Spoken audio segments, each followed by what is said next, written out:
Salut, c'est Adrien de Pop Culture Experience. Comment ça va? Moi, ça va pas mal, puisque tu me le demandes pas. On peut pas se parler en fait, puisque tu m'écoutes et il n'y a pas de retour. En revanche, si tu souhaites me donner de, du love, mets des pouces et des étoiles en fonction de la plateforme sur laquelle tu écoutes. Je te retrouve aujourd'hui pour un extrait du troisième épisode de la saison 3 avec Sébastien Galano, monteur éditorialiste de son état professionnel, mais surtout fan de pop culture et de Star Wars à fond.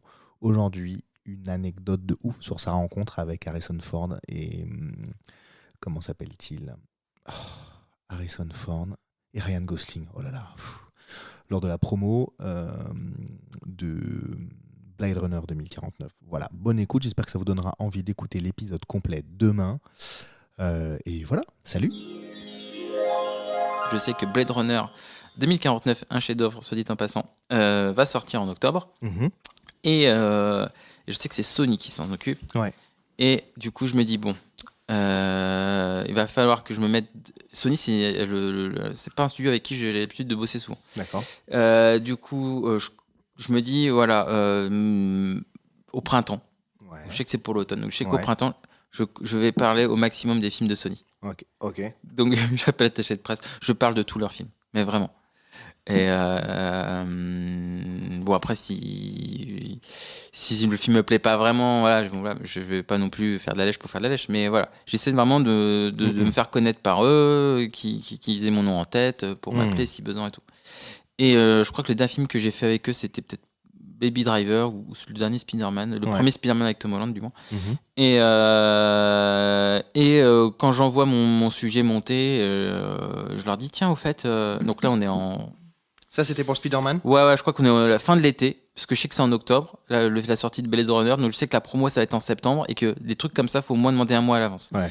Donc fin de l'été, je lui envoie un petit mail, l'air de rien, tiens, voilà le sujet du reportage que j'ai fait, tiens, voilà. Tiens, au fait, à tout hasard, est-ce qu'il n'y aurait pas une promo de Blade Runner en France?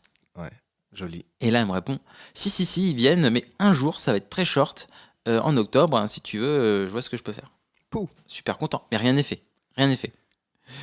Et 2 semaines plus tard, fin stratège. Voilà, 2 semaines plus tard, j'apprends que je reçois un mail en mode oui, bon, du coup il y aura bien Harrison Ford, Ryan Gosling et Denis Villeneuve et Ana de Armas qui était une inconnue à l'époque, qui viendront. Ils viennent qu'un jour. Ils font l'aller-retour dans la journée, donc il y aura très peu de chrono. Okay. Donc du coup, ils arrivent d'où?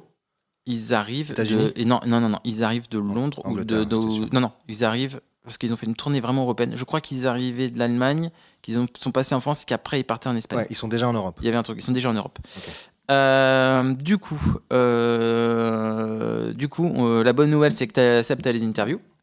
Okay. Sauf que tu n'as que Denis Villeneuve parce que Harrison Ford et Ryan Gosling sont trop pris. Ok. Ah bon bah merde. Bon, au moins je connais l'hôtel et tout. Si je veux être en mode fan, je peux le choper la veille pour faire un autographe et tout. Voilà. Ouais. Donc voilà, donc je sais, moi je dis ok, donc je sais qu'il arrive la veille et tout, donc je prépare comme mes photos à faire signer pour Harrison Ford et tout. Voilà. Et 2 semaines plus tard, j'ai un autre mail. Et là, c'était un 15 septembre, je me souviens. Et là, on me dit changement de plan.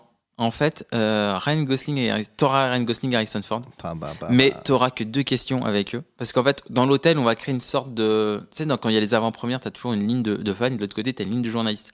Et ils ont organisé une ligne de journalistes comme ça, mais dans un hôtel, dans un palace à Paris, qui était le Bristol. Voilà, je peux le dire maintenant, on s'en fout. C'était au Bristol. Ouais. Et du coup... Ça fait très Notting Hill, tu sais, où, je sais pas si tu te rappelles, où il passe de chambre en chambre. Ah oui, mais c'est ça, j'ai junket, ouais. C'est un press junket. Ouais, c'est un press junket. Mais là, c'était press junket, c'est que t'as 5 minutes ou 5 à 10 minutes face à face avec eux. Là, c'était en mode, on parque tous les journalistes qui n'étaient pas assez importants pour avoir des press junkets dans l'hôtel. Et en fait, on était tous dans une salle, on était en U, tu vois, avec un grand décor de Blade Runner derrière et tout. Ouais. Et du coup, moi, j'étais le dernier à passer. Donc, du coup, tu les vois arriver, les deux là. Et enfin les 4 parce qu'il y a aussi Denis Villeneuve, Nader Armas, voilà. Et tu vois qu'ils font les questions à tous les journalistes et que moi je vais être le dernier à passer avec eux. Voilà. Et je m'étais toujours dit le jour où j'ai l'occasion de poser une question à Harrison Ford, j'ai pas envie de faire une question lambda sur le film. J'ai envie que ça reste, tu vois ce que je veux dire, de faire le truc original, sans faire le mode je suis trop fan de vous, machin, même si j'ai trop envie de lui dire. Mr. Ford, vous pouvez tout me signer, signez-moi tout, signez-moi non, alors la veille, il faut dire que la veille, je l'avais chopé à l'aéroport et qu'il m'avait déjà signé pas mal de photos à l'aéroport. Mais non. Donc j'avais pas besoin de faire des signer. T'as été à l'aéroport Ouais. pour faire signer tes trucs. Ouais. Donc t'es pas fan pour rigoler. Non, je suis un vrai fan d'Harrison Ford. Un fan, hardcore fan. Et c'était à ce moment-là mes 10e autographes de lui, quoi, tu vois. Est-ce que Air Force One, c'est bien? Oui. C'est exceptionnel. J'adore ce film. C'est génial. J'adore ce film. Et bref, du coup, c'est quand ça arrive mon tour. Voyez Air Force One. Voyez Air Force One. Ouais. Ça vaut le détour. Et je savais que dans ce cadre-là, je ne pouvais pas prendre de photos avec lui. Ouais. Mais j'avais un cadreur avec moi. Alors j'ai dit à mon cadreur, quand je pose la question, tu dézoomes à fond pour que je puisse être à l'image avec lui. Et moi, après, je fais des screenshots. Et ça me fait mon souvenir. Et c'est ce qu'il a fait. Voilà. Donc, c'est un pote à moi qui fait aussi un podcast, d'ailleurs, Sofiane de La Saga. Je sais pas si tu connais. Non, dis-moi. Sofiane du podcast La Saga. Je sais pas si non, je connais pas. Voilà. Bon, c'est sur les sagas de cinéma. Et bref, c'est un pote que je connais de Planet Star Wars aussi. Voilà. Et ça fait longtemps qu'il fait ça, ces podcasts-là? Ça fait 3 ans. Ça s'appelle La Saga. Ouais, La Saga. Hyper intéressant. Voilà, ouais, c'est cool. Et il fait ça seul? Il a des invités? Tout seul, et il a envie et tout. Il a envie? Il a envie. Excellent. Ouais, non, c'est cool. Ça pourrait être intéressant que je reçoive aussi. Eh ben, je te mettrai en contact. Je sais pas. Il sera très content. C'est hyper cool de parler. C'est complètement pop culture. Ah ouais, complètement. Je te mets en contact avec lui. Ah bah, grand plaisir. Voilà. Ça m'intéresse de ouf. Et surtout s'il a envie, je te dis, ça m'intéresse. Non, mais vraiment, je te les conseils, les machins, discuter. Avec grand plaisir. Merci Sébastien. Bonne soirée. Salut. Génial, c'était trop bien. T'étais là que pour ça. Et quand ça arrive à mon tour, et du coup, enfin même la veille, j'ai fait une nuit blanche. J'allais interviewer, j'avais la boule au ventre et tout, j'étais pas bien. Physiquement, j'étais pas bien. Ouais, je peux comprendre.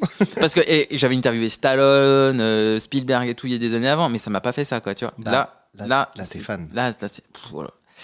Et quand c'est à mon tour de parler, en fait, je balbue, je bredouille, enfin, je parle normalement, tout va très bien, en fait. Ouais. Tu vois, je me dis juste, il fait son âge quand même, parce qu'il fait plus vieux que. Parce que là, je le vois de très très près, tu vois. Et je lui pose une première question sur le film, tu vois. Là, ouais. Enfin, j'ai pu avoir 3 questions. Donc, je pose 2 questions sur le film, à peu près lambda. Donc, voilà, il parle avec Ryan Gosling, machin. Et après, je lui sors ma figurine Hot Toys de Han Solo. Et je lui dis, qu'est-ce que tu penses? Parce qu'en anglais, il n'y a pas de. Oui, il n'y a pas de voix. What do you think about your action figure, tu vois? Et il prend sa figurine Hot Toys Han Solo. C'est le truc qui coûte 300 balles, hein, tu vois, c'est pas la petite figurine nette. Il l'a cassée. Et il la prend et il lui tourne la tête. Et là, il me fait un numéro de ventriloque en parlant à sa figurine. Non. C'est génial. Mais ventriloquie de ouf ou pas mal? En fait, il parle à sa figurine et il fait genre que sa figurine a parlé. Du coup, il lui répond et tout, voilà. Et il y a Ryan Gosling à côté qui est mort de rire, qui est plié en 2. Du coup, j'ai une super capture d'écran de moi qui tend le micro, Harrison Ford qui parle à sa figurine et Ryan Gosling qui est plié en 2. Éclatant. Voilà, je pourrais faire ça qu'une fois dans ma vie. Génial. Et quand il se barre avec la figurine. Non. Et je dis, 300 balles quand même. Putain. Et je lui dis, vous pouvez me la rendre, s'il vous plaît? Et il me fait 50 bucks. Donc il me dit 50 balles, quoi. J'ai compris. Et du coup, il finit par me la rendre quand même. Ouais. Et toute la salle était hilar, tu vois. Aïe. Et du coup. Ah oui, parce que dans le même temps, t'as tous les journalistes sont là. Et puis en fait, c'est que vu que eux ils sont tous passés, que j'étais le dernier, eux, en fait, c'est pas tout le jour que t'as Ryan Gosling et Harrison Ford devant. Donc ils étaient tous à prendre des photos dans tous les sens. Bien sûr, évidemment. Et la salle. Parce que t'es pas seul du tout. Et du coup, il se barre. Et la dernière chose qu'il fait avant de se barrer de l'hôtel, c'est de me rendre ma figurine de manière nonchalante, tu vois. C'est vrai. Ah ouais. Et c'était trop drôle. Donc du coup, mon souvenir avec Harrison Ford, il est hyper marquant, quoi, tu vois. Ah, tu m'étonnes. Voilà, il y a de quoi. Voilà. Donc je suis sûr qu'il s'en rappellera. J'en suis sûr. Appelons-le maintenant. Le numéro. J'ai pas du tout le numéro d'Harrison Ford. Voilà, donc c'était voilà, mais voilà, donc je parle d'Harrison Ford, mais je crois que j'ai rencontré avec mon taf et les conventions, je crois que j'ai rencontré tout le casting de Star Wars. Quand je dis de Star Wars, je parle des 3 trilogies. Anecdote de ouf, non? Moi j'ai adoré. Il dit plein d'autres trucs dans son épisode complet, alors je vous donne rendez-vous demain pour l'épisode complet avec Sébastien Galano, 100% pop culture à mort. Salut!